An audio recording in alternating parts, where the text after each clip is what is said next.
In Part 3 of our segment on the pH levels of food in a diet, diving into the real significance of a food's initial pH, meaning its acidity or alkalinity before you eat it, compared to its metabolic pH effect after it's digested and metabolized.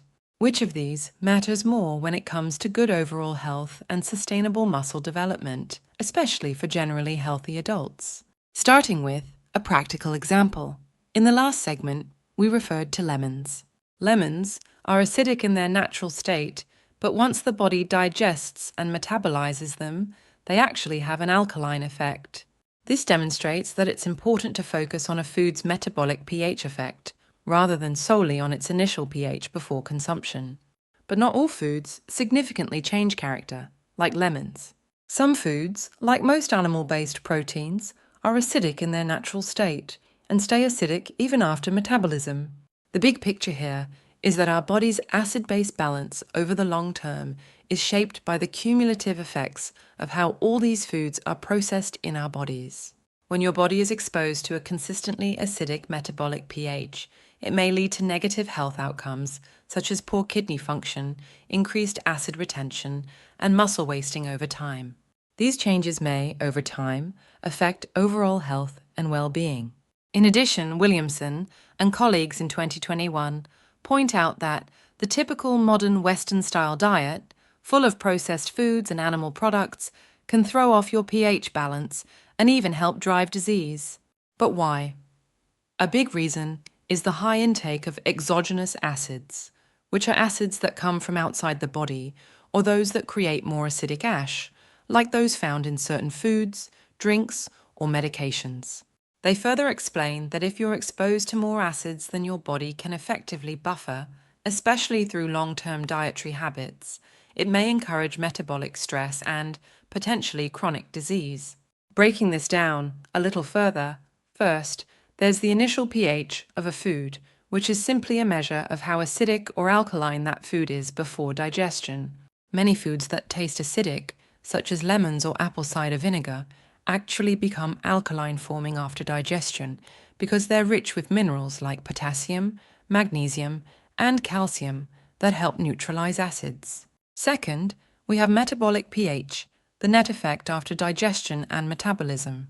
This tells whether a food adds to the body's acid load or helps neutralize it.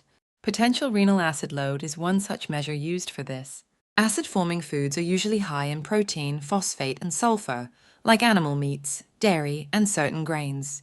Alkaline-forming foods are rich in minerals like potassium, calcium, and magnesium. These are mostly fruits and vegetables, etc. The final shift in the body's pH after you eat depends both on the food's mineral and protein content and on how effectively the body's buffering systems, especially the bicarbonate buffer system, kidneys, and lungs, can process and neutralize what's absorbed.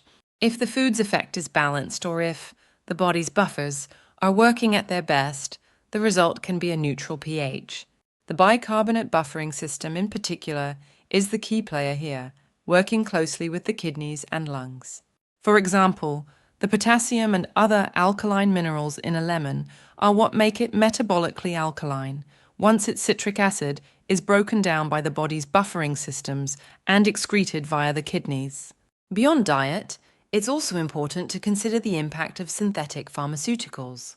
Most medicines are typically excreted as acidic metabolites, which means the body's buffers, like bicarbonate and the kidneys, have to work harder to keep the acid base levels in check.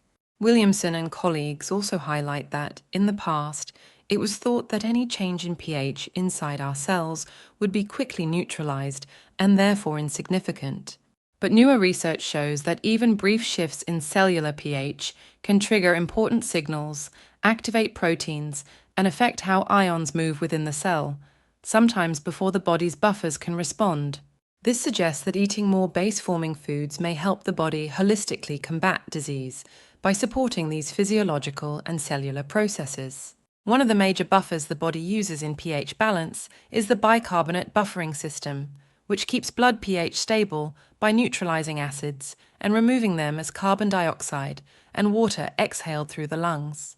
Plant foods are a major source of compounds that help the body produce bicarbonate, resulting in a more neutral or alkaline net acid excretion. And despite the contrary, vegetarian diets continue to show benefits in reducing a wide range of disease symptoms, suggesting that the body is well equipped to buffer natural byproducts, like hydrogen peroxide from plant polyphenols.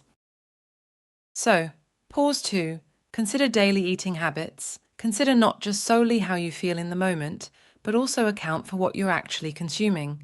Do you feel run down more often than not, and what's your energy like day to day? These patterns might reveal signs of an improper diet, which may be an unintended consequence.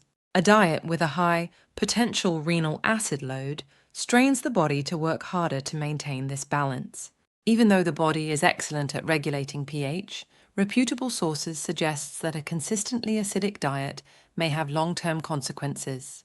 Choosing more foods that produce an alkaline or neutral residue can help reduce health stress over time and support overall good health based on individual suitability and health status.